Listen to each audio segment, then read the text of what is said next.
저희 인사하고 네, 감독님 여기 앉아주시고 네네 그렇게 앉아주시면 저의 오늘 보조 MC로서 함께 해주시면 감사합니다. 네, 저희 인사하고 자리에 앉겠습니다. 차렷 인사 반갑습니다. 네, 자리에 앉아주시죠. 오늘 특히나 또 공교롭게도 6.25 전쟁 이래 하이제킹과 함께 하게 돼서 좀 더 뜻깊은 그런 자리가 아닐까 하는 생각이 듭니다. 여전히 휴전 중인 한국이라는 곳에서 아주 옛날에 벌어진 일이라고 생각도 있지만 사실 여전히 우리에게 또 남아있는 이야기이기도 하다는 생각이 들면서 굉장히 오늘의 이 날짜가 굉장히 뜻깊게 다가왔던 것 같아요. 영화계 보배 여진구 배우님부터 저희 하이제킹 관객가에 대한 찾아주신 관객분들에게 인사 말씀 부탁드립니다. 제가 진짜 보배진 줄 알았어요. 알죠. 9개 보배 중에서 그래서 네, 그럼요. 마지막 보배 하나를 찾아서 저희가 네, 안녕하세요 여러분. 다시 한번 인사드립니다. 하이제킹에서 용대 역 맡았고요. 네, 여진구입니다. 와주셔서 감사합니다. 네, 이렇게 늦은 시간에 이렇게 하이제킹과 함께 해주셔서 감사합니다. 연출한 김성환입니다. 아주 스페셜한 게스트가 오늘 오셨습니다. 네, 저는 화이 괴물을 삼킨 아이 때부터 진구 배우와 같이 작업한 그리고 최근도 아니죠. 1987이라는 영화 연출한 장준환입니다.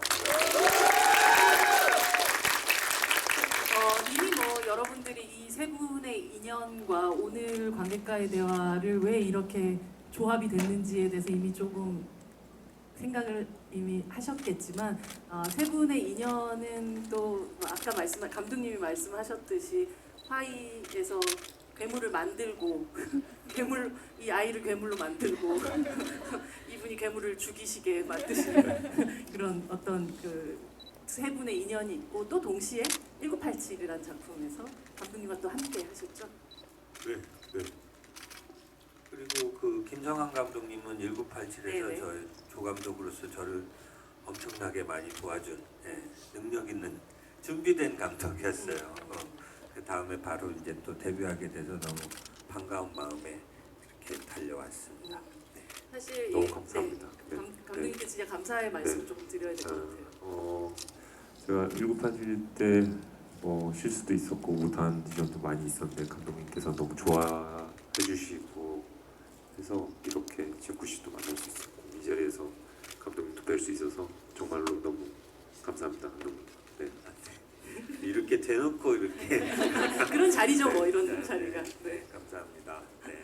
먼저 사실 관객의 입장으로서 이 영화 하이제킹 또 어떻게 보셨는지 장준환 감독님께 여쭤보고 싶어요. 네, 지금 관객분들 중에 혹시 이렇게 눈가가 촉촉하신 분들이 아마도 있으신 것 같은데, 전 영화 보면서 굉장히 좀 희한한 경험을 했던 것 같아요. 그러니까 안타고니스트와 프로타고니스트 둘 다에 이렇게 감정이입이 돼서 이게 뭐지? 근데 이렇게 둘이 충돌하는 게 아니라 그냥 자연스럽게 용대라는 인물에 그리고 부기장님의 그 캐릭터에 이렇게 쑥 그냥 진짜 머릿속 하이제킹 당한 것처럼 이렇게 막 몇 번 고공뱅 이렇게 하다 보니까 영화가 끝나 있더라고요. 그래서 굉장히 저는 영화적으로 굉장히 신비한 체험을 했던 그런 영화 중에 하나가 됐습니다. 신비한 체험이라는 표현이 나왔습니다. 김성환 감독님 처음에 이제 여진구 배우랑 1987에서 물론 아주 짧은 시간이긴 하셨겠지만 이 배우를 현장에서 보고 이 배우랑 내가 언젠가 연출을 하게 된다면 꼭 작업을 하리라 라는 다짐을 가지게 됐었던 어떤 이유는 무엇이었나요? 이거부터 말씀드려야 될 것 같은데 진구 씨랑 1987에서 이제 처음 보고 그냥 연기하셨던 그런 작품들을 알고 있으니까 잘생긴 분이 오셨구나 이렇게 생각을 했었고요. 사실 처음에는. 근데 옷을 보셨죠? 1987 대부분 다 보셨죠? 네. 거기 보시면 상의 탈의가 좀 되잖아요.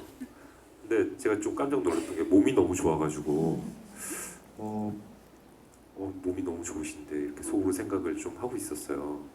그리고 이제 사실 외모적인 것만 처음 보게 된 거죠. 그때 네. 외모적인 거. 네, 보다가 그 박종철 열사분의 그 어떤 처절함과 안타까운 모습을 한꺼번에 이렇게 표현해내시는 걸 보고 와 했어요. 사실 조 감독은 배우분들을 정말 가까이서 볼 수밖에 없거든요. 그쵸. 바로 카메라 옆에 있다 보니까. 근데 그걸 보고 저도 눈시울을 좀 이렇게 제가 약간 T 성향이라 가지고 감정이 별로 없는데 거짓말이에요, 여러분. 제가 감독님 우는 것만 몇 번 봤는지 몰라요. 그게 네 그렇더라고요. 네, MBTI가 변하는 것 같더라고요. 근데 너무 좋은 배우구나 하는 걸 그때 느꼈어요. 그래서 언제 기회가 있으면 만날 수 있을까 이런 생각으로 사실 지내다가 정말 우연찮게 이 하이제킹을 준비하면서 지하철역에서 내려서 앞에 카페에서 이제 커피를 한 잔 사두고 가려고 하다가 거기가 좀 뭐가 잘못됐더라고요. 진구씨 사진으로 도배가 돼 있는 거예요. 그게 왜 잘못돼 있어요? 일반 카페. 네, 일반 카페인데 그냥 항상 커피를 사들고 가도 카페인데 진구씨 사진으로 도배 있길래 내가 잘못 들어왔다 이러고 한 걸 빠졌어요. 한 걸 빠졌다가 근데 머릿속으로 스쳐가 지나가는 게 있어가지고 카페를 들어가서 그 사진들을 찬찬히 훑어봤죠. 뭐 하는 카페인 거 보니 진구씨 팬분들께서 이제 생일을 이제 자축하는 진구 씨는 없는 그런 생일 카페. 네, 생일 카페 같은 거였어요. 감사합니다. 다시 한번 이 자리를 빌어서 감사드립니다. 그래서 너무 신기했고 그 진구 씨 어린 모습부터 이제 성인이 돼서 이제 연기하신 모습까지 사진들이 되게 다양하게 있었는데 그 모습들을 보면서 캐스팅을 어떻게 좀 다시 적극적으로 한번 들이밀어봐야겠다 이런 생각을 하고 책을 드리게 됐습니다. 8월에 생일이셨네요. 네, 네, 네. 8월 미리 생일 축하를 한번 저희부터. 매번 잊고 살다가 네. 그맘때쯤 팬분들이 축하한다고 얘기해 주시면 아 맞다 나 생일이었지 맨날 그러거든요. 사실 여진구 배우님은 1987 할 때 그 조 감독님을 기억할 수가 없는 수준으로 그 들어가자마자부터 아니 그 제가 처음에 이제 장준 감독님께서 친구야 뭐 감독이 영화 준비하는데 잠깐 뭐 특별 출연 해줄 수 있어? 그러셔가지고 감독님 그렇게 저희 밝은 너무 목소리로 제 은인이시니까 그래서 감독님 뭐든지 열심히 해보겠습니다 하고 이제 감독님께서 시나리오가 아니라 어떤 사전을 이렇게 보내주시더라고요. 그래서 알고 보니까 그게 시나리오였어요. 그래서 읽어보는데 1987이 시나리오가 이만해요 두께가. 그래서 어떻게 이렇게 읽고 나니까 근데 제가 무슨 역할을 해야 되는 건지 모르겠더라고요. 그래서 감독님한테 이제 여쭤봤죠. 감독님 이거 제가 혹시 어떤 거를 해야 하는 건지. 그리고 굉장히 등장인물이 많다 보니까 예, 그렇기도 했고요. 그래서 감독님이 그 박종철 열사님 역할이야 그러셔가지고 그때부터 눈앞이 깜깜해지기 시작해서 한동안 그 걱정이 많이 됐어요. 그 고민이 많이 됐었고 제가 참 미천한 저의 몸으로 박종철 열사님을 어떻게 연기해야 하나. 그리고 제게는 조금 생소한 어떤 사건이기도 해서 그때부터 좀 여러 가지를 많이 기록이나 이런 것들 좀 찾아보기도 했고 또 감독님께서도 보내주시기도 하셨었고 그런 마음가짐으로 현장에 가서 앉아 있는데 분명히 조 감독님이셨다고 하는데 저는 그때 제 기억에는 감독님이랑 제가 그 부산 사투리를 써야 돼서 경상도 사투리를 써야 돼서 윤석 선배님에게만 계속 선배님 대사 한 번만 다시 읽어주세요. 다시 읽어주세요. 이 기억이 거의 전부고 그 주변에 계셨던 카메라 감독님이나 다른 스태프분들의 어떠한 정보가 많이 안 남아 있더라고요. 뒤돌아 생각해 보니까. 근데 알고 보니 김상환 선생님 그때 저를 보셨다고. 저도 지금 진구 씨가 해준 이야기를 불과 30분 전에 대기실에서 이 이야기를 듣고 내 존재감이 아직 많이 미약하구나 이런 생각들을 지금 하면서 이 이야기를 다시 듣고 있습니다. 그게 아니라 근데 제가 진짜 눈앞이 깜깜해가지고 감독님 얘기하셨던 것처럼 운동을 너무 많이 했나 뭐 이 생각도 들어서 몸만 뭐 보더라도 그리고 첫 촬영장에 갔는데 이제 막 물고문을 이렇게 막 당하는 장면을 찍어대다 보니까 뭔가 막 조금 걱정도 되기도 하고 하면서 그때 좀 많이 주변을 이렇게 제대로 둘러보지 못하고 계속 긴장하면서 있다가 리허설 하면 또 리허설 했다가 촬영했다가 되게 좀 숭고한 정신으로 임하느라고 좀 바빴어요. 개인적으로. 그래서 좀 시야가 많이 좁아져 있는 상태로 좀 촬영을 해서 되게 걱정되기도 했었거든요. 네. 하지만 감독님 이제는 진구 씨를 가지셨잖아요.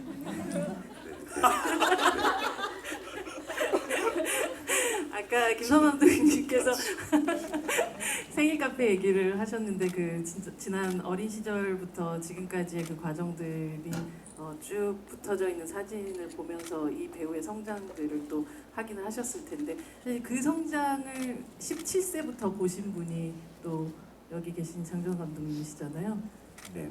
그때 당시에 이제 여진구 배우님은 심지어 영화 개봉했는데도 볼 수도 없는 상태였었고. 네, 19세였거든요. 네. 19세 관람가에 가지고. 네, 네. 네. 전 핫도그 먹으면서 밖에서 기다리고 있었습니다. 영화 소리 들으면서 지금 이쯤 됐겠구나 이런 생각하면서 2개나 먹었어요. 네, 우리 모두 2개나 드셨. 길더라고요. 시간이 길어가지고.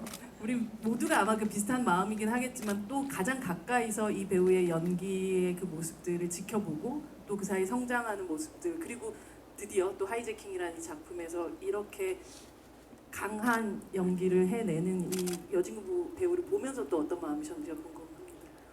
네, 생각해 보면은 굉장히 좀 처음 그 오디션 그 화이 때 오디션 네. 보러 왔을 때 그 아직 그 IT를 못 벗은 그리고 그때 이제 방학 때 뭘 많이 먹었는지 좀 아무튼 좀 통통했어요. 왜 너무 귀엽다. 너무 귀여운데 와. 근데 화이하고 지금 저 이미지하고 좀 맞을 수 있을까? 뭐 그런 걱정도 할 정도로 제가 생각한 것보다 너무 어리고 너무 밝고. 귀엽고 그랬었어요. 근데 이제 오디션도 꽤 몇 번 걸쳐서 했던 것 맞아요. 같은데 네. 아무튼 그렇게 하면서 이게 연기가 충분히 되는 배우구나라는 걸 이제 확인하고 그러면서 굉장히 화이 때는 조심스러웠던 것 같아요. 그 뭐 보신 분들도 계시겠지만 영화 자체가 굉장히 다크한 영화라서 그 모든 것들을 한 아이가 이렇게 그 통과해내야 되는 그런 부분들을 아무리 이게 영화라지만 이제 그런 짐을 준다는 게 굉장히 부담스러웠고 그래서 그런 부분에서 되게 조심스럽게 접근을 했고요. 근데 막상 영화를 들어가니까 아직 어린데도 불구하고 그때부터 힘이 너무 좋다는 생각을 했어요. 그러니까 어떨 때는 진짜 막 너무 힘든 장면을 제가 욕심이 나고 하면 할수록 또 더 새로운 걸 보여주고 잘하니까 굉장히 오래 찍었던 적도 있고 막 그렇거든요. 네. 그 친엄마가 돌아가신 상황에서 막 오열하고 막 이런 그거를 주변에서 사람 그 PD님이 아이고 저러다 감독님 애 잡겠어요 막 그런 얘기가 나올 정도로 너무 힘들게 촬영을 했는데 진짜 살아 있어요. 근데 그거를 끝까지 그러니까 힘을 놓지 않고 끝까지 해요. 그리고 더 좋은 걸 보여주고 그런 부분에서 이번에도 하이제킹에서 보면서 와 진짜 힘이 좋다. 그러니까 그 뭔가 코어가 네. 굉장히 단단할 것 같은 그 선천적으로 타고난 그런 부분일 것 같은 그런 생각을 했었습니다. 네. 사실 진짜 연기의 장사 같다라는 생각을 네, 하면서 네, 저도 네. 이번에 보기도 했었고 감독님 아까 정말 그 독한 그 어떤 과정들을 통과했던 그 시기에 감독님과 인터뷰했었을 때 여진구 배우가 거의 에스프레소 샷을 한 15잔을 한꺼번에 먹는 정도의 연기를 그 어린 친구가 해내더라 라는 얘기를 하셨던 그 기억이. 그건 못할 것 같은데요. 에스프레소 15샷을 아니 그 하신 거 어떤 느낌인지 모르겠네요. 위 배려 속 네, 발려 어려울 것 줄 알고 감독님 그 많이 당시에 떨릴 것 같은데. 엄청난 과장을 많이 하셨던 게 여진구가 그 1.5리터짜리 그 페트병을 2개 정도의 눈물을 흘렸다 뭐 이런. 아니 그거는 진짜 그 정도 느껴졌어요. 제가 옆에서 계속 지켜봤을 때는 영화 보시면 워낙 감정들이 강하고 그래가지고 네. 뭐 이렇게 우는 장면 엄청 많거든요. 예. 근데 그걸 다 해내요. 그거를 그 테이크를 다시 가도 어떤 일정한 레벨 이상으로 또 더 올라가서 그걸 해내고 그러니까 그러면서 그러니까 본인 잘못도 있어요. 그렇게 가혹하게 시킨 거는 그만큼 또 잘 하니까 견뎌내니까. 액션도 그렇죠. 예. 액션도 꽤 많이 소화를 네. 했거든요. 본인이 직접. 네. 그래서 이 자리를 빌려서 고맙고 음. 미안했다 이렇게. 하지만 아유, 네 아유, 탓이다. 아 근데 저는 오늘 놀랬던 게 네. 이 뭐 여진구 씨의 팬분들이야말로 진짜 찐 팬분들이시네요. 네. 그러니까 캐스팅을 도왔던 거 아니에요. 그 카페에서 그렇게 그렇죠. 준비를 하면서 맞죠. 김성환 감독님이 갈 줄 알고 그랬나? 어디서든 눈에 띄게. 어쨌든 놀라운 사실을 또 하나 알게 됐습니다. 네. 그래서 되게 좀 약간 조금 가끔은 음. 저를 축하해 주시는 그런 행사지만 네. 이 감독님에게 이 얘기 듣기 전까지는 조금 민망하기도 하고 네. 그랬었거든요. 어. 너무 감사하지만 근데 이제는 더 감사해야겠다. 그 정도다. 이제는 안 하면은 서운해하실 감독님 건가요? 제작사분들 사무실 주소를 제가 많이 팬분들에게 알려드려야 되나. 아, 그것도 좋은 방법이긴 하네요. 네. 그 주변의 카페들을 집중적으로 어떻게 그 생각이 살짝 이렇게 스쳐 지나갔었어요. 한 0. 큰 제작사 옆에 네. 항상 네, 0.8 생일 초 카페를 정도. 열어주십시오, 여러분. 농담인 거 아시죠? 사실 그 장감님께서 이 힘에 대한 이야기도 하셨지만 화이 때도 이미 저 역시도 정말 송아지 같은 눈으로 눈물을 뚝뚝 흘리는 이 친구가 보통이 아니구나라는 생각을 했었는데 이번 영화를 보면서 정말 황소 같다는 생각을 했었던 것 같아요. 그 힘 자체가 너무나도 굉장히 오랜만에 이런 힘을 가진 배우를 본 느낌이기도 했었고 아마 김성환 감독님도 현장에서 그 힘을 계속해서 느끼시면서 촬영을 하셨을 것 같아요. 어떠셨어요? 네, 천천히 가셔도 됩니다. 괜찮습니다. 혹시 시간이 너무 늦어서 그러신 분들은 편하게 일어나셔도 괜찮습니다. 상처받지 않습니다. 진구 씨 연기를 보면서 사실 보기 전에 이제 화해를 워낙 많이 받고 그러면서 이제 사실 감독님이 아주 잘 이 보석을 만들어 주신 거를 저는 이제 잘 이렇게 포장만 잘하구나 뭐 이렇게 2차 가공이 거의 필요가 없는 느낌이었거든요. 진구 씨가 워낙 완성형이어서 첫 촬영하면서도 사실 와 이렇게 하신다고 하는 느낌을 받으면서 첫 촬영을 했었어요. 그래서 점점 촬영이 거듭되면서 진구 씨가 이제 표현해주는 용대의 모습을 보면서 되게 뭐라고 해야 되지? 제가 생각지 못한 감정들을 너무 많이 느껴가지고 그래서 제가 좀 저 스스로한테 놀랐는데 진구 씨한테 놀란 거는 뭐 너무 많이 놀랐기 때문에 제가 이렇게 감정적으로 변했다는 걸 알게 됐는데 그 황소 같다는 거 안에 되게 뭐라고 해야 되지? 말로 표현할 수 없는 어떤 게 있어요. 제가 뭐 저도 제 감정을 이제 설명을 잘 못하겠어가지고 사실 네 뭐 좀 부끄럽지만 촬영하다가 울었거든요. 잠시 연기하다가. 등치라면서요. 네. 그러고 본 게 아닙니다. 그래가지고 현장에서도 우시고 네. 승객분들한테 감사 인사 하시다가도 우시고 관객분들에게 감사 인사 하시다가도 우시고 네, 이게 참 신기하더라고요. 그래서 MBTI 뭐 이제 영화 보시고 나서 하시면 달라지실 거예요. 네, 저도 달라지면서 영화를 만들었다고 생각하는데 그 정말 힘이 있을 때 힘이 있고 그 안에 내면의 어떤 열이다고 표현하기는 모르겠고 그냥 어떤 묘한 감정을 또 표현낼 때는 너무 저 스스로도 놀랍게 이렇게 감정을 표현해 주셔가지고 제 입장에서는 뭐 너무 감사하죠. 이 용대라는 캐릭터를 맡아주셔서 그리고 너무 잘 표현해 주셔서 제 입장에서는 정말 아닙니다. 감독님이랑 정말 많은 이야기를 많이 나눴어요. 특히 이제 처음에 저는 시나리오를 읽고 되게 용대의 에너지가 너무 스스로 하고 싶으면서도 실질적으로 시나리오에 쓰여져 있던 어떤 용대에 대한 서사들이 조금은 좀 두려웠거든요. 왜냐하면 이런 것들이 관객분들이 보실 때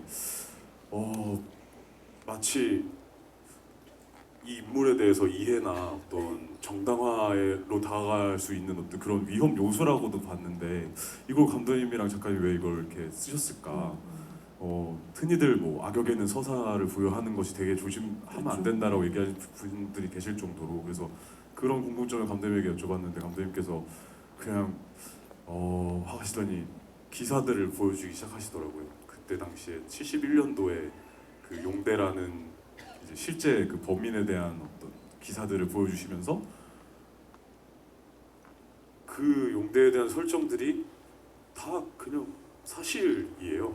그런 뭐 형에 대한 이야기라든지 본인의 이야기를 할 때 뭐 학교에 입학했을 때 어떻게 입학했는지 뭐 이런저런 그것보다도 사실 영화에 담지 못한 것보다도 더 많은 사실들이 많이 기사에 담겨 있더라고요. 그걸 보면서 그럼 이때부터 감독님이랑 그럼 이제 이런 사실을 기반으로 두고 이 용대를 어떤 사람으로 만들지를 되게 많이 고민을 했거든요.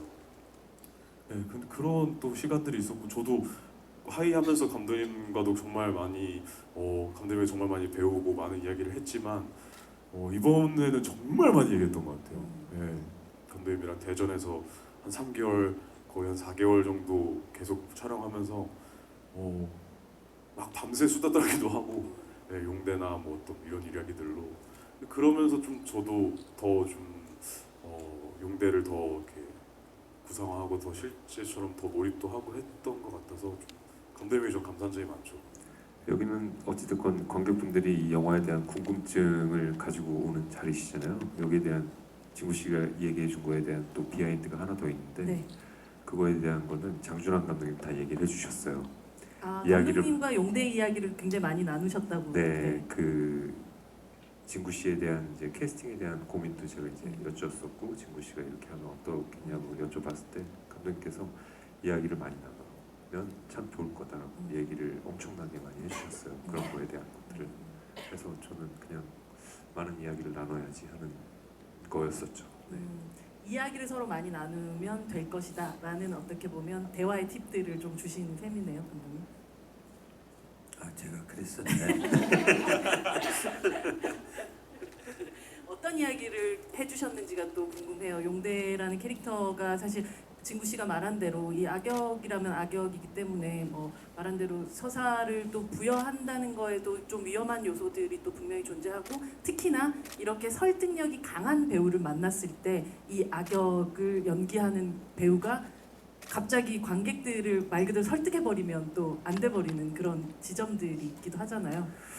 글쎄요, 워낙 김성환 감독님이 이제 첫 데뷔 영화고 이제 고민이 아마 엄청 많았을 텐데, 저한테 이제 여진구 씨 얘기를 하면서 어때요라고 말했을 땐 저는 뭐 무조건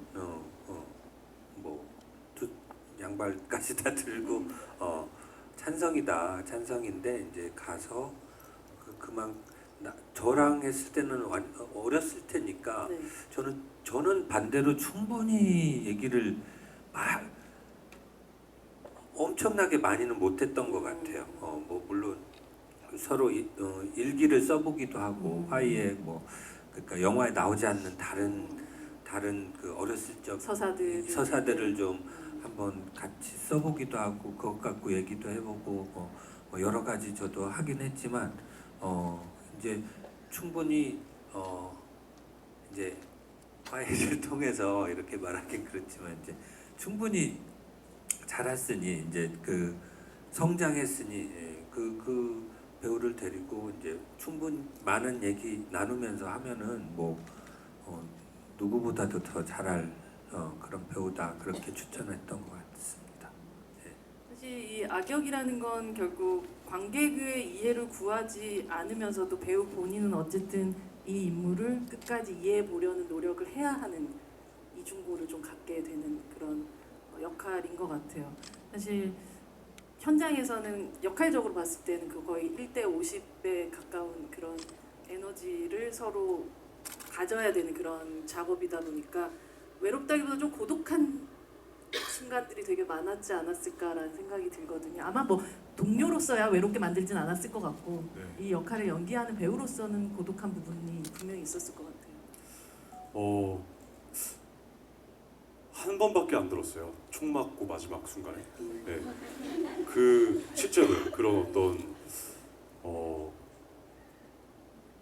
뭔가 미련이나 근데 저도 그때 당시에 그 감정이 뭔지 확실하게 좀 설명해드리기 좀 어려운 되게 복합적인 감정이 많이 들었는데 근데 그랬던 이유가 왜 고독하지 않았었냐면 그냥 딱 너무나 뚜렷한 목표가 하나 딱 정해져 있어서 이 폭탄을 터뜨리는 순간 나는 무조건 북으로 간다 이것만 바라보게 되다 보니까 뭐 어떤 내 지금 뭐 남 혼자만의 싸움이고 이런 거에 신경이 전혀 안 쓰였고요.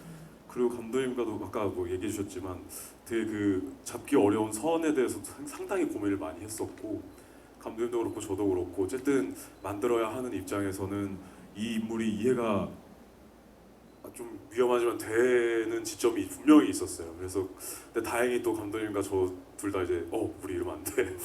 우리도 정신 차려야 돼 하는 시점도 있었고 근데 그러고 나서 보니 그렇다 보니 그 시점을 깨닫기 전에는 조금 더 현재 지금 담겨져 있는 용대보다 더 감정적인 모습들이 많이 보였던 것 같아요. 감정을 좀 호소를 한다든지 뭔가 좀 더 근데 정신을 차렸죠.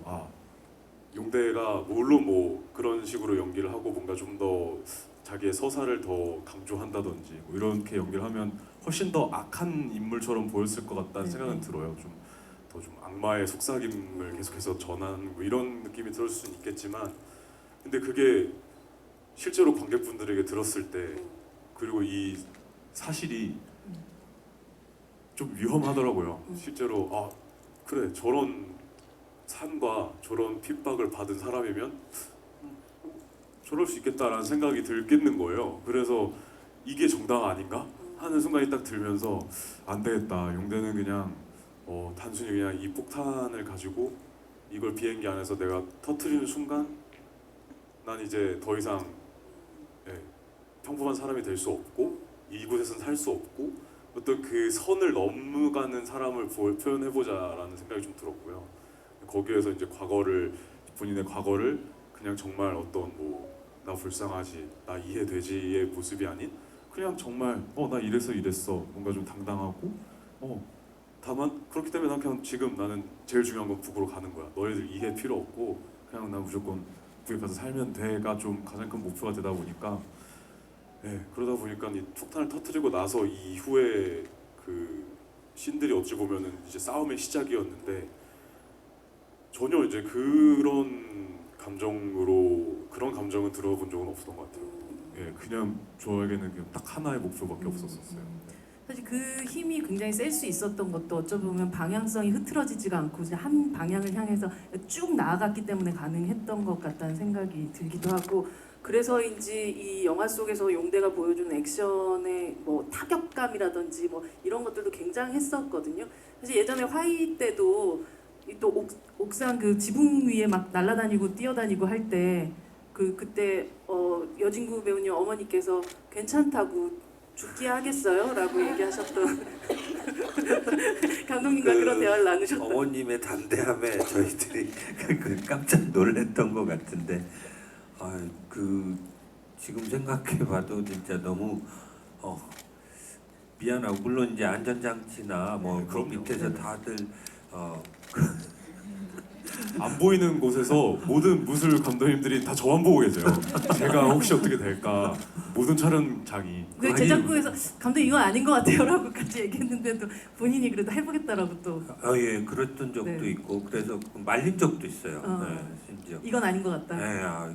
이거는 진짜로 프로페셔널들이 하는 거지 배우가 해도 할 필요는 없다라고 말렸던 적도 있고 그 되게 굉장히 추웠거든요. 그 해가 그래가지고 그 막 지붕 위에 또 이제 뭐 막 물도 뿌려져 있고 네. 막 그 다 얼어 있고 막 네. 이런 상황에서 그런 액션을 한다니까 진짜 막 조마조마하면서 이렇게 지켜봤던 것 같은데 오 그거를 다또 이제 또 다른 그 육체적인 힘도 좋으니까 그냥 그걸 막 뛰어넘고 그래서 그 무술 감독님들이 진짜 너무 칭찬하면서 이제 자꾸 더 시키는 거예요. 그러다 보니까 진짜 이거는 위험한 건데 와 여기 와서 해보라고 그러는 거예요. 그래서 안 된다고 우리 주연 배우인데 지금 여기서 근데 아이, 그때 큰일 난다고. 저는 이거 촬영할 때 아니면 언제 해봐 이 생각이 아. 너무 들어서 근데 그런 생각 항상 현장에서 뭔가 무술이나 이런 걸 할 때 감독님 아니 이거를 평소에 절대 못 해보는 경험이잖아요. 그래서 되게 하고 싶어요. 되게 막 자극하고 저를 그리고 막 그거 딱 했을 때 막 재밌고 잘하면은 막 또 더 막 해보려고 막 하고. 도파민과 막 이런 것들이 또 막 나오고 이러니까 이거는 근데 그래서 이제 그때 화이트 때는 한창 또 저도 막 16, 17 막 이때니까 네. 막 그러니까 주변에서 감독님이랑 선배님들이 친구야 안 된다 그만 적당하다 이 정도가 됐다 이렇게도 많이 말려주셨던 것 같기도 하고 하지만 27, 28이 된 오늘도 여진구 배우님이 몸을 사리지 않고 사실 하이제킹에서도 어마어마한 또 액션들을 계속 소화해내신 거잖아요. 어마어마했나요 누님? 발톱이 빠졌어요. 네, 발톱이 빠졌는데 얘기를 안 했어요 저한테. 아, 네, 본인도 아픈지 몰랐다고 얘기하시는데 하니까 새끼 발톱이 어떤 장면 찍을 때? 그 인멜만 턴이 끝나고 그 벽에 이렇게 비행기가 내리꽂히면서 아. 진구 씨가 벽에 이렇게 아. 쾅 하고 처박는 장면 있잖아요. 네. 그때 정말 세게 부딪혔거든요. 근데 괜찮나 했더니 괜찮다고 하시길래 그럼 네 오케이 그 다음 거 갈게요 했는데 그날 전혀 내색을 안 했어요. 뭐 그 다음에도 끝날 때까지 내색을 안 했는데 촬영 끝나고 알았어요. 진짜 몰랐어요. 진짜 정말 몰랐고 아니 그냥 딱 부딪히고 나서 다행히 뭐 다친 데 없고 오케이 하고 뭐 감독님 뭐 진구 씨 괜찮으세요? 네 괜찮습니다. 뭐 안 다쳤습니다 하고 그러고 이제 촬영 잘 마치고 며칠 지나고 나서 점점 그 왼쪽 새끼 발톱이 뭔가 색깔이 점점 변하는 거예요. 그래서 얘가 왜 이러지? 근데 진짜 하나도 안 아팠어요. 그래가지고 이거 왜 이럴까 하고 지나고 나서 보니까 그게 어느 순간 그냥 자연스럽게 톡 하고 빠지더라고요. 그래서 발톱이 빠질 때 이렇게 빠지는구나 이것도 알 수 있었고 그러고 나서 또 자연스럽게 또 나더라고요. 혹시 통증을 못 느끼는 병이 있거나 이런 건 아니죠? 아니요 있습니다. 아니 느낌 근데 저도 되게 진기했어요. 근데 되게 진기했어요. 되게 뭔가 발톱이 빠지고 막 이게 되게 어떨 때 보면 막 고문 방식이잖아요. 그렇죠. 1987에서 네. 나올 법한. 그래서 뭔가 전혀 이럴 거라고 생각을 못했는데 네. 되게 안 아프고 뭐 물론 뭐 부딪혀가지고 이 안에서 뭐 어떻게 되는지 모르겠지만 그냥 쏙 그냥 톡 하고 빠지고 그리고 뭐 걷고 다니는데도 이상도 없고 네. 막 뭐가 막 느낌이 이상하다거나 이런 것도 없었고 또 자연스럽게 또 발톱이 나오기 시작하더니 지금은 굉장히 정상적으로 이렇게 있거든요. 그래서 그냥 뭐 그렇게 됐구나 하고 지나고 이제 촬영 다 마치고 나서 감독님이 이번에 프로모션 홍보하면서 막 이런저런 얘기하다가 뭐 다들 다친 적 없고 뭐 찰가상 없고 뭐 이렇게 막 얘기하시길래 감독님 저 새끼 발톱 빠졌었어요. 맞아요. 하니까 감독님이 그제서야 네? 뭐라고요? 그러시더라고요. 그래서 이 얘기를 해드렸더니 진짜 모르셨죠. 제가 말씀을 안 드렸으니까. 예. 장근 감독님 뭔가 계속 얘기를. 아니 그 진짜 대단하고 그러니까 그게 세트 자체를 돌리면서 촬영하신 거죠 실제로. 네. 그러니까 이제 컨트롤이 안 되고 이렇게 부딪혔던 것 같은데 진구 씨는 독립운동을 해도 잘하겠다 이런 생각이 갑자기 드는데 네. 근데 진짜 제가 막 아팠는데 막 멋있어 보이려고 이렇게 하는 게 아니라 진짜 안 아팠어요. 아예 그 부딪힌 줄도 몰랐어요. 그래서 제가 영화 보셨으니까 아시겠지만 신발도 뭐 약간 워커 같은 거 신고 네. 그래가지고 아예 저는 통증이 아예 안 왔어요. 그래서 아예 모르고 지내다가 어느 날 보니까는 씻으면서 보니까 얘가 점점 얘가 보라색으로 변하더라고요. 그래서 이게 왜 이럴까? 얘가 왜 이럴까 하다가 이제 그제서야 저도 스쳐 지나갔죠. 아, 내가 근데 왼쪽 발 그쪽으로 떨어져 그때 그랬나? 하고 한 5일 지나고 나서 그냥 저절로 알아서 뭐 신기해가지고 이렇게 장난치다가 또 빠지더라고요. 그래서 우와, 씨, 이거 어떡하지? 얘가 왜 빠졌지? 그래서 제가 이거 들고 막 이렇게 있다가 이렇게 조심스레 만져보니까 안 아프더라고요. 그래서 아, 안 아프면 됐다. 그러고 이제 그리고 촬영하고 또 자연스럽게 나고. 아, 정말 세계의 액션 감독들이 다 탐낼 만한 인재이면서 동시에 세계의 스파이 조직에서 다들 되게 탐낼 만한 그런 인재가 아닐까라는 생각이 들 정도입니다. 정말 아이고. 아니 제가 언젠가 라디오에서 그런 얘기를 한 적이 있었는데 여진구 씨가 또 97년생이다 보니까 20세기가 작곡한 마지막 클래식 같은 배우라는 얘기를 제가 한 적이 있었던 것 같아요. 어쩜 그렇게 비유를 감사합니다. 너무 영광입니다. 아니 근데 그만큼 또 이번에 하이제킹이라는 영화를 보면서 어떻게 보면 이 정석의 박자를 가지고 정말 정확한 힘을 가지고 정확하게 해내는 이 배우는 참 귀하다라는 느낌을 받았었고 굉장히 좋은 플레이어를 만났다라는 이 악보가 정말 좋은 플레이어를 만났다는 두 분의 만남이 되게 굉장히 좀 아름답다는 생각을 했었던 것 같아요. 감독님 현장에서 또 보시면서 사실 특히나 이런 악역들을 연기를 할 때 제가 가끔 그런 표현을 쓰긴 하는데 살짝 공작새 같은 연기를 하시는 분들이 있거든요. 뽐내는 연기. 내가 너무 아름답지 않아? 나 멋지지? 나 너무 소름 끼치지? 하는 연기가 아니라 이렇게 정말 누구에게도 뽐내지 않는 그러나 아주 정석을 가는 연기를 보면서 아 굉장히 이건 용대라는 캐릭터와 너무나도 잘 맞아떨어진 연기라는 생각을 하면서 이 영화를 봤었던 것 같아요. 감독님 현장에서 아마 또 그렇게 보시면서 눈물을 흘리셨던 적이 많으셨던 거죠? 네, 맞습니다. 네. 네, 그 희번덕거리는 눈을 보면서 아, 너무 감사하다 하면서 눈물을 많이 이렇게. 저희 그런 하이제킹 농담이고요. GV거든요. 네. 여진구 GV가 아니라 아닙니다, 아닙니다. 네네. 전 약간 예. 그런 마음으로 아니, 좀 오긴 저야 너무 감사하지만 이게 오래전부터 바라보고 오셨던 두 팬분들이 함께 작업하셨던 그 분들이 이렇게 있는 그런 자리가 아니겠습니까? 네. 감사합니다. 아 근데 사실 용대 첫 등장에 대한 얘기를 잠깐 조금 하고 싶은데 되게 멋지게 등장할 수도 있고 되게 의미심장하게 등장할 수도 있는데 그 문우진 배우님과 함께 네, 옆에 앉아서 우창중학교 12회를 네. 확인하는 그러면서 1창의 개수가 뭐 이런 얘기 같은 걸 네. 하게 된 그 등장을 물론 작가님도 계시지만 이 등장으로 이 용대를 등장시켜야 했던 이유가 또 있으신지가 궁금해요. 오히려 아주 평범한 방식으로. 그냥 이 용대라는 인물 자체가 갖는 어떤 평범성을 보여주고 싶었던 것 같아요. 그냥 그리고 그가 중학교 수석으로 입학했다라는 게 실제 기사에 있는 내용이라서 그리고 중학교 2학년 때 중퇴를 하게 되고 뭐 이런 것들은 사실대로 표현을 하고 싶었고 네 천천히 내려가셔도 괜찮습니다. 네, 조심히 가세요. 네. 서두르지 행복하십시오. 마세요. 네. 발도 피셔. 10시간 넘은 시간이어가지고 네, 너무 늦은 오늘 시간이라가지고 화요일이어가지고. 네. 네. 네, 아버님 감사합니다. 감사합니다. 감사합니다. 네.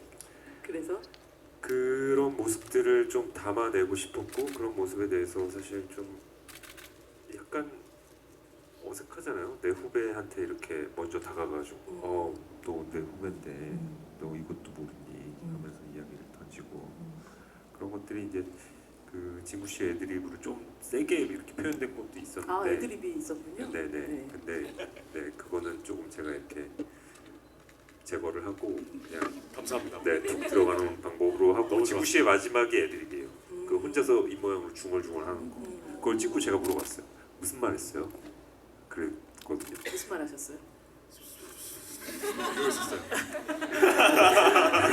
정확한 워딩은 못 드리고요. 네, 네. 근데 네. 뭔가 비속어를 주절구절거리고 있었어요. 그 진구 씨라는 이 용대라는 역할에 대해서 이방인이라고 생각했거든요. 사실 저는 그러니까 그 어디에도 속하지 못하고 나의 정체성이 어디 있는지도 모르겠지만 그거를 알지 못하는 모습으로 그냥 툭 그 자기 후배한테도 외면당하는 모습에서 그런 것들이 그렇게 표현되지 않았나라고 좀 그냥 혼자서 생각을 해봤어요. 그 혼잣말 하는 것이.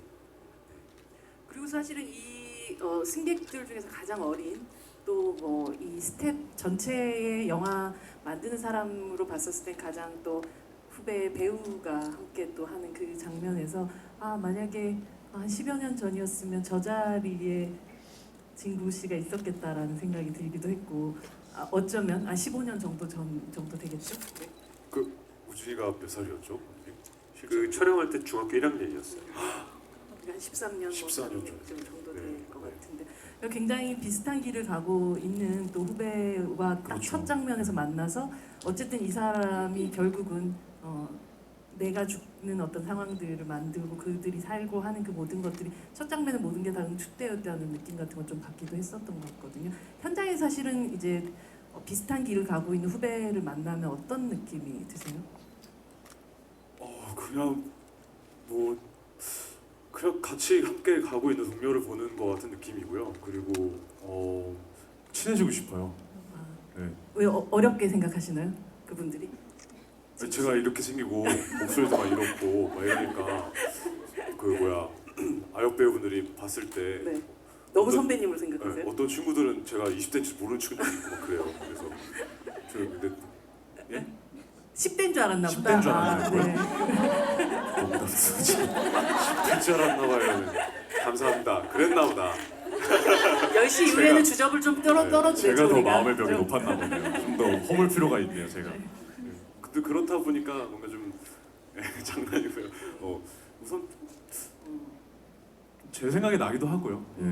저도 그때 이렇게 현장에서 와서 저에게는 그때 당시에 되게 현장이 되게 재밌고 놀이터 같은 곳이었거든요. 근데 그렇다 보니까 거기서 그때 당시에 저에게도 인사해줬던 그런 선배님들의 그쵸. 그런 기억도 제겐 있고 그 기억들이 되게 좋게 남아 있어요. 그렇게 어린 아이에게 살갑게 인사해주고 이름이 뭐니 물어봐주고 했던 것들이 다 좋은 기억으로 남아 있어서 저도 좀 뭔가 제가 기억이 그렇게 남아 있다 보니까 나도 좀 그때처럼 좀 편하게 좀 가서 인사도 하고 같이 뭐 간식도 좀 먹고 그렇게 해야겠다 이런 생각이 좀 있어가지고 네. 그래서 뭐, 폭탄도 주고 뭐 그러시잖아요. 폭탄도 주고 그리고 영화는 안 나지만 제가 그 첫 씬에서 이제 꿀밤도 때리고 아, 정말요?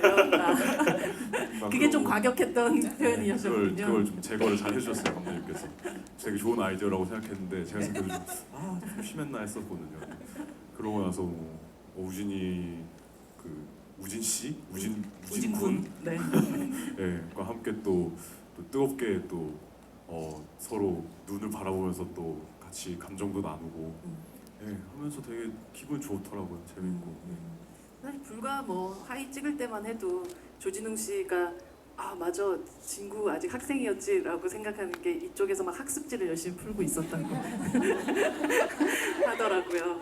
그렇지만 또 어느덧 이렇게 장성한 그리고 한국 대표하는 어떤 배우가 돼서 이렇게 성장하는 모습을 보는 게 우리 모두가 다 내가 키운 마음 같은 게 드는 게 아닐까라는 생각이 듭니다. 박수 부탁드립니다.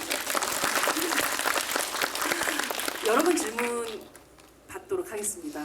네, 진구 배우님 한 분 먼저. 그럼 일단 앞줄부터 네, 어떻게? 앞줄부터. 네. 네, 두 팔을. 네. 네, 이쪽으로 가겠습니다. 마이크가 있나요? 네, 네 여기 마이크. 여기 아, 네. 7번 분이십니다. 네, 여기 제일 네. 앞자리 두 번째 분이십니다. 네. 저는 감독님이랑 배우분한테 라이트한 질문 하나씩만 드리고 네. 싶습니다. 감독님이 처음으로 메가폰을 잡은 작품임에도 불구하고 이렇게 뭐랄까요? 모 아니면 도인 그런 실사를 베이스로 한 작품을 고집하시고 선택하신 이유가 따로 있으신지 궁금하고요. 그리고 진구 배우님한테는 어찌 보면 전 국민이 지켜보는 하에서 성장하고 우리가 배우의 길을 다 지켜본 그런 배우로서 웬만하면 선하고 바른 역을 많이 했었는데 처음으로 이렇게 나쁜 놈을 했을 때 그거에 대한 기대감 혹은 뭐랄까요? 기대감 혹은 짜릿한 배반감? 낯선 그런 거를 어떻게 극복하셨고 그랬는지 궁금합니다. 네, 감독님부터, 배우님부터. 네. 우선 몰랐습니다. 이렇게 많은 분들이 저를 지켜봐 주고 계시지. 네, 우리의 갑자기- 특만이죠. 갑자기 무게가 어깨가 확 무거워질 것 같은데. 농담입니다. 너무 감사드리고요.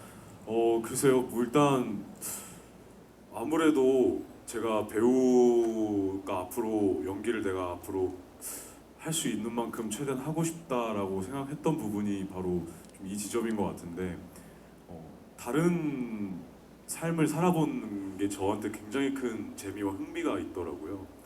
거기에서 말씀해 주신 것처럼 주요 배역들이 좀 선하고 좀 정의롭고 혹은 조금 측은하고 좀 이러한 인물들이었는데 근데 뜨문뜨문 이번에 제가 이런 용대처럼 완전 이런 악역이라고 할 수 있는 좀 분위기를 지닌 역할을 여러분들에게는 처음 선보이는 거였지만 뜨문뜨문 저에게도 제안을 주셨던 작품들도 있고요. 예, 그러면서 이제 저는 그 중에서도 그때그때마다 이제 제가 좀 더 제 머릿속으로 상상이 되고 제가 어떻게 연기하면 될지가 좀 감이 잡히고 계속해서 생각이 나는 작품들을 좀 찾게 되더라고요. 예, 그러다 보니까 이번 역할까지는 아니었지만 앞서 드라마 괴물의 한주원이라는 역할도 저에게는 되게 이런 역할이 나에게 오다니라는 생각이 들 정도로 좀 너무 해보고 싶다. 너무 비호감이고 막 너무 애가 막 어떻게 이렇게까지 자기 이렇게 어리석은 세상 속에서 이렇게 갇혀서 살고 있지? 그러면서 오히려 제가 보이더라고요. 제가 한동안 좀 그렇게 살았던 적이 있는데 그러면서 이제 이 역할은 너무 재밌겠다 이런 생각도 들어서 또 했었던 거고 이번 용대도 좀 그런 뭔가 순수한 좀 일단 1차원적인 호기심이 먼저 드는 것 같아요. 나와는 굉장히 다른 네. 사람이고. 나와도 다르고 네. 그리고 뭔가 막 용대는 참 이 에너지를 내가 과연 해낼 수 있을까라는 어떠한 두려움도 생기면서 근데 제가 계속 그거를 연습하고 있더라고요. 머릿속으로 막 시뮬레이션도 돌리고 이런 모습이지 않을까? 용대가 이런 모습이지 않을까? 막 이런 감정이 일어나? 막 이런 걸 계속 상상하고 있고 생각하고 있는 저를 보는 순간 그냥 나 이거 해야겠다. 출연해야겠다. 이거는 나 지금 이미 흥미를 느꼈구나. 이런 생각이 딱 들면서 그런 생각에 좀 뭔가 글쎄요. 극복이나 이런 것보다는 좀 더 도전하는 거에 조금 더 생각이 좀 드는 것 같아요. 그런 감정이. 드라마 괴물 얘기를 하니까 그 신하균 씨와 함께 또 등장을 하셨잖아요. 그러니까 약간 장준환 감독님의 이 마수에서 벗어나지 못하는 어떤 삶을 계속 살고 계시다라는 생각이 들기도 하네요. 머릿속에 항상 장준환 감독님이 어딘가 계시네요. 저에게 영향이 너무 큰 감독님 두 분이십니다. 감독님 아까 첫 질문에 대한 제가 이 영화를 하게 된 거에는 사실 제가 연출부 조감독 생활을 한 지가 20년이 됐는데 이렇게 연출이라는 걸 하게 된 거는 여기 계신 장준환 감독님과 여기 김성수 감독님 최근에 김성수 감독님이 되게 크게 영향을 주셨고 그리고 사실 전혀 다른 아수라 1987 이런 영화들과는 전혀 다르지만 이 안에 아수라와 1987이 들어있어요. 네, 그거를 눈치채실 분들은 눈치채실 것 같고 모르실 분들은 모르실 것 같은데 어떤 장준환 감독님과는 1987이라는 영화를 하면서 이 실화를 다루는 어떤 진정성과 그 인물을 다루는 방식에 대해서 되게 많이 제가 배움을 얻었고 그 다음에 김성수 감독님한테는 어떤 이 영화라는 매체에 대한 어떤 진정성? 사실 허구를 다루지만 그런 거에 대해서 어떻게 접근했을 때 이 관객분들이 그거에 대해서 진정성 있게 받아들일 수 있는가에 대한 것들을 배웠던 것 같아요. 그렇게 하면서 이제 사실 그런 모습들을 보면서 사실 감독님들 보면 나는 감독이 돼야지라는 생각을 사실 안 했어요. 그런 생각을 한 게 거의 20년 전이었고 최근에 김성수 감독님과 장준환 감독님을 그 뒤에 이제 몇 분 뭐 이해준 감독님, 김성훈 감독님 이런 분들을 뵈면서 제가 감독이 되어야겠다라는 생각을 하게 된 거는 이분들이 가진 어떤 진정성에 대한 모습들이었던 것 같아요. 이분들이 보여주려고 하시는 것들 그런 것들을 조감독으로서 잘 수행하고 잘 보여주지 하다가 어느 순간 다시 초심으로 돌아가서 욕심이 났던 것 같아요. 그러면서 이제 1987 끝나고는 작가님하고 자주 뵀었거든요. 작가님하고 뵈면서 뭐 이런저런 이야기를 하다가 처음 이 이야기를 해주셨어요. 작가님이 뭐 비행기에서 폭탄이 터져서 북으로 가다가 폭탄이 터졌는데 해변에 불시착을 했어. 그때 승객들이 다 살았다.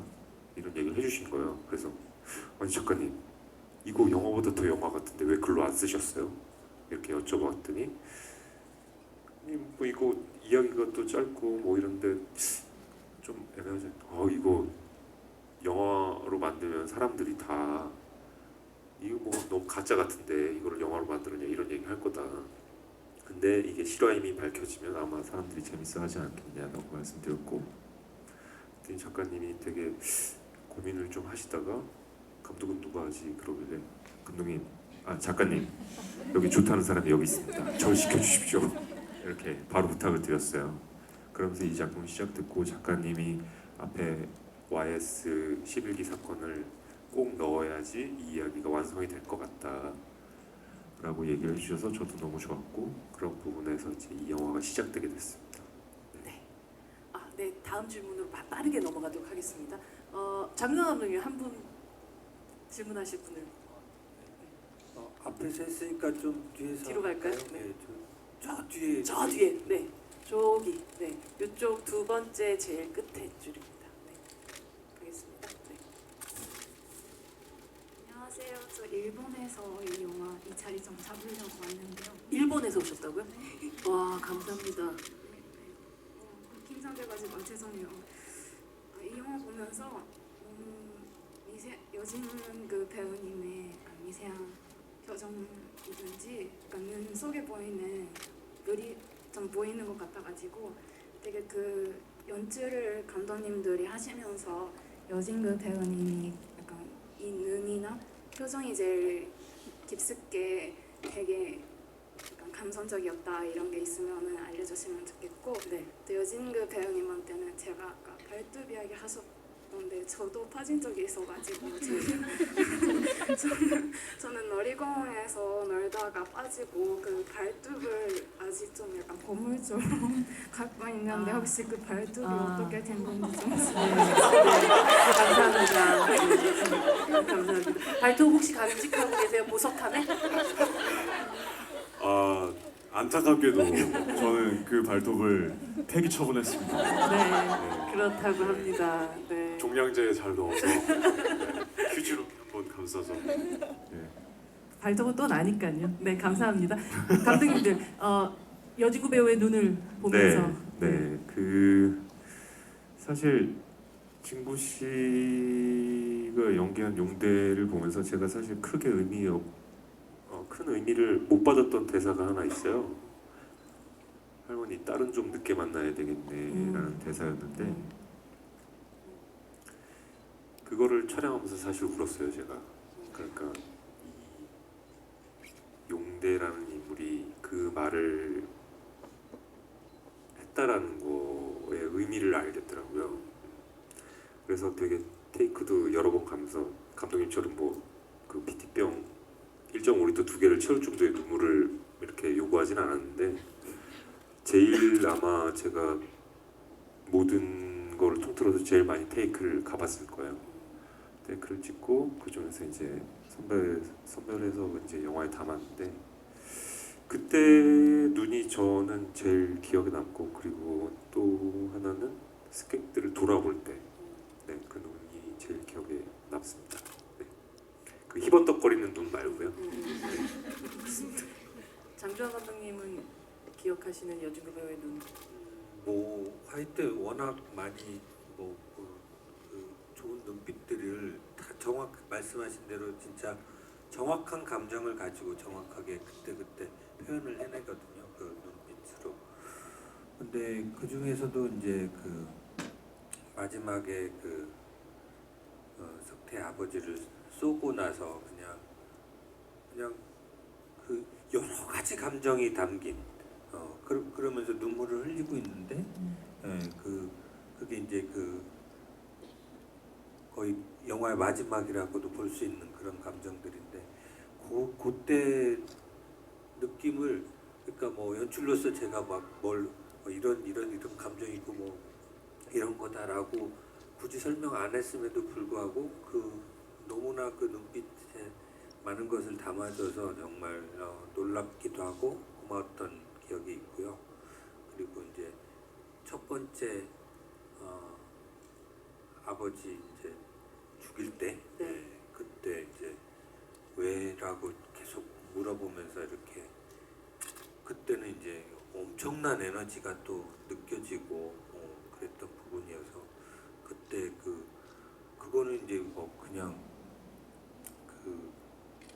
저걸 화면에 지금 잘 담아야 되는데 담을 수 있는 건가? 뭐 그런 생각이 들 정도로 그 공간을 그냥 다 쓰면서 그렇게 보여줬던 아직은 어렸던 그 배우의 힘을 느꼈던 그런 순간들이 떠오르는 것 같아요. 그러고 나서 이제 뭐 진구 배우님 그 자신의 눈으로 한 2, 3년 후에 극장에서 최초로 보시게 되셨을 거 아니에요? 네, 그렇죠. 내가 저런 눈을 가졌었다니. 정말 그 생각을 했습니다. 제가 참 재밌는 건지 모르지만 제 인생에 정말 꼭 있어야 했던 순간이 그 화이 이후였어요. 네. 드라마 해를 품은 달 화이, 해를 품다 보고 싶다 화이 이렇게 거의 1년 안에 이 세 작품이 되게 큰 호평을 받고 제가 개인적으로 엄청 큰 사랑과 상도 많이 받았었고요. 그렇죠. 근데 그러면서 좀 정말 한 1, 2년 만에 삶이 갑자기 확 바뀌었던 것 같아요. 네. 그러면서 그때는 그냥 뭐 너무 감사드리고 내 삶이 참 축복받았고 행운을 너무 큰 행운을 지고 태어났구나라는 생각을 들어서 열심히 막 했는데 그 전까지 화이 찍을 때까지만 해도 되게 즐겁게 촬영했던 것 같아요. 현장에 가는 게 항상 재미있고 즐겁고 오늘은 이 씬 찍으러 가는구나 드디어 와 너무 떨리고 설렌다 이런 기분이 컸었는데 그러면서 뭔가 좀 저도 모르게 책임감이나 어떤 무게감에 대한 그런 걸 제대로 받아들이지 못하고 있던 상황이 좀 몇 년이 있었어요. 그러면서 좀 어느덧 이제 제가 아시겠지만 뭐 제가 해야 할 역할도 생기고 역할 이제 표현해야 하는 것도 생기고 이러다 보니까는 뭔가 그때 당시에 촬영했던 현장에 가는 것들이 되게 좀 무서웠었거든요. 네. 그랬었는데 그렇게 한 20살 뭐 20대 초반까지 이렇게 지내다가 이제 화이를 봐야지 내가 성인이 됐으니까 하고 다시 봤을 때 그때 제 모습을 다시 돌아보게 되면서 빨리 이 에너지를 다시 찾아야겠다. 참 저때 생각해보니 다시 돌이켜보니 나 정말 연기를 좋아하고 연기하는 걸 되게 재밌어 했었구나. 그리고 참 그냥 순수하게 연기하는 것 같았고요. 크게 생각 안 하고 그냥 뭔가 느껴지는 대로 화이가 이랬을 것 같다라고 느껴지면 느껴지는 대로 이렇게 참 어떤 필터 없이 다시 한번 고민 없이 뭔가 좀 되게 순수하게 연기했던 것 같은데 지금은 되게 막 잘해내야 되고 잘하고 싶고 뭐 이런 저의 욕심 때문에 너무 내가 많은 생각을 많이 하고 있구나 이런 생각도 들고 저에겐 참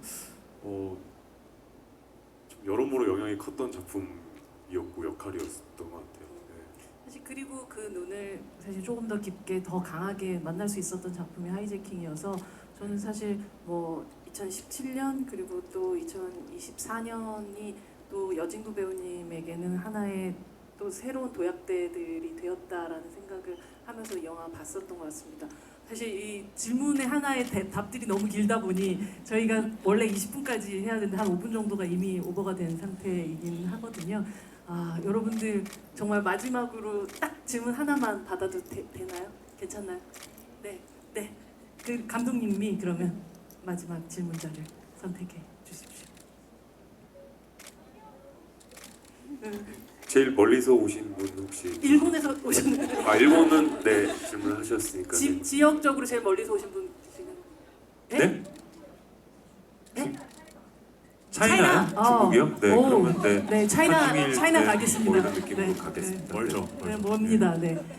여기죠. 네, 하나, 둘, 셋, 넷, 다섯 번째 쪽이. 네. 질문 하나만 부탁드릴게요. 저희 시간이 많지가 않아서요. 네. 안녕하세요. 네. 저 중국에서 왔고요. 네. 그 영화를 잘 보고 질문은 하나예요. 그 네. 아까 말이 많았는데 혹시 감독님이와 그 여진구 배우님 그 영화를 준비하면서 또 촬영하면서 제일 애쓰던 부분 그리고 배우님이 그 연기하면서도 제일 애쓰던 제일 어려운 부분은 어떤 면을 좀 여쭤보고 싶습니다. 네, 감사합니다. 네. 감독님 먼저 하시죠. 그 제일 애쓰던 거는 용대인 것 같아요. 용대라는 인물이 어찌됐든 그의 행동이 용서받을 수는 없다고 생각이 들거든요. 근데 저는 어찌됐건 이 용대라는 캐릭터를 만들고 준비하는 입장에서 어느 순간 제가 이제 사랑에 빠지게 됐고 이 친구를 이해를 하게 돼버렸어요. 그러면서 뭐 어찌됐건 그 실존 인물을 영화 속에서 만들었지만 그런 순간을 제가 진구 씨한테 고백했어요. 저는 이렇게 돼버렸다. 당신이 막아주셔야 된다. 나의 사랑을 네. 네가 책임져라. 네, 네. 근데 되게 무리한 부탁이었다라는 게 오늘에서야 알겠어요. 네. 진짜 웃겼었는데 감독님 뭐라고 하셨죠? 저한테 정말 진지하게 지구 씨가 막아주셔야 돼요. 어. 그러셔가지고 예? 전 이미 돌이킬 수 없는 강을 건넜어요. 그래가지고 감독님 이게 무슨 말씀이세요? 감독님 지금 그런 무슨 말씀하시는 거예요, 감독님? 전 이미 그렇게 돼버렸어요. 그러셔가지고 그럼 제가 열심히 한번 저도 말려보겠습니다 해놓고 감독님 저도 지금 그렇게 되기 일보 직전입니다 이런 말도 막 나누고 하지만 두 분 판문점 넘어가지 않으신 안 넘어갔습니다. 네. 예, 저는 예, 여기 살고 있습니다. 네. 아까 그 질문 예. 간단하게 답을. 네, 감독님 말씀하신 것처럼 어찌 보면은 그만큼 강력한 서사였다고 좀 생각이 들고요. 또 그게 이게 참 저도 실화라는 게 조금 가슴이 좀 아프기도 하면서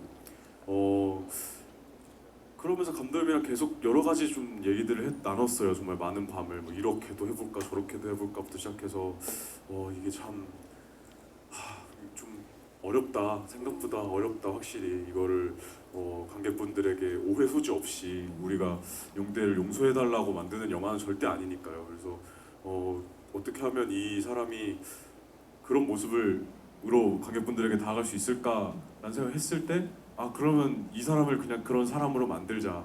자기가 지금 용서받을 수 없다는 걸 알고 있고 이미 그렇기 때문에 용서받을 수 있는 곳으로 무조건 가야 한다라는 어떤 절실함을 가져보자라는 좀 결론에 도달을 할 수 있게 됐고요.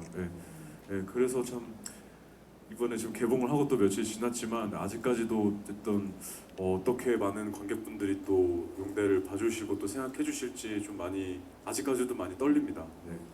여러분들이 또 보신 어떤 용대에 대한 생각들 그냥 마음속에만 두지 마시고 SNS 이렇게 각종 또 많은 사람들이 그걸 볼 수 있도록 또 올려주시면 좋을 것 같아요.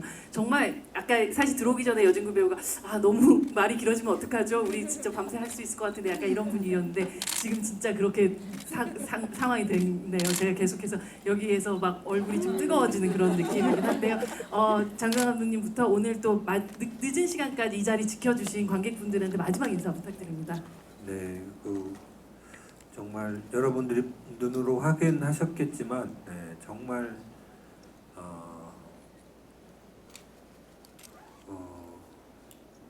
정말 추천드리고 싶은 그런 영화입니다.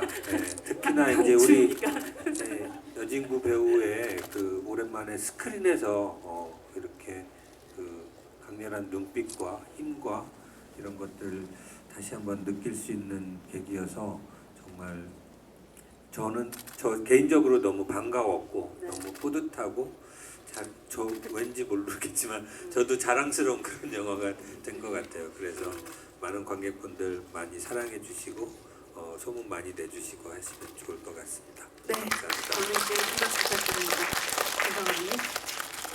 네, 이런 자리에 함께해 주신 여러분 덕에 너무 감사하고요. 그리고 장준환 감독님께도 진심으로 감사드립니다. 감사드립니다. 제가 아직까지 영화 할 수 있는 이유 중에 한 분이시기 때문에. 그리고 지구 씨는 뭐 네, 감사합니다. 여진구 배우님. 네, 네, 정말 이렇게 관객분들에게 또 영화로 이렇게 인사드리고 또 거기에서 또 하이제킹이라는 또 작품에서 또 용대 저를 떠올려주신 감독님에게도 너무나 감사하고 네, 여러분들 이렇게 늦은 밤까지 또 이 얘기 들어주셔서 너무나 감사드리고요. 오늘 이렇게 제 배우 인생에 있어서 두 아버지에게 아버지와 함께 네, 많은 분들에게 또 즐거운 시간이 되었길 또 네, 바라봅니다. 네, 여진구 배우님께 큰 박수 부탁드립니다. 정말 저희가 지구를 지킬 수는 없더라도 진구를 지키겠다 마음을 확인하는 그런 밤이었던 것 같습니다. 여러분 오늘 조심히 돌아가시고요. 오늘 같이 박수 치면서 이 자리 마감하도록 하겠습니다. 감사합니다.